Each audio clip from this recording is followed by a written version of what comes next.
This is perfect for pug. Buckle up Buttercup, you just flipped my witch switch Halloween shirt. Reddit.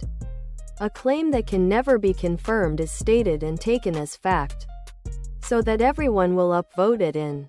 Pug. Buckle up Buttercup, you just flipped my witch switch Halloween shirt. Tank top, V-neck, sweatshirt, hoodie. Obviously they're all going to say this is fake news when he's literally said racist crap like this out loud, like telling a couple of congresswomen to go back to where you came from.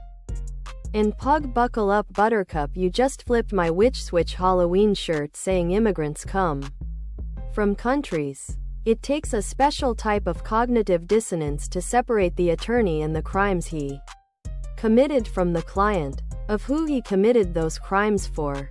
When there's a dispute of factual events between Donald Trump and literally anyone else, the smart money will be bet on the other guy, especially when that person was actually willing to testify under oath and pay the consequences for lying in that environment.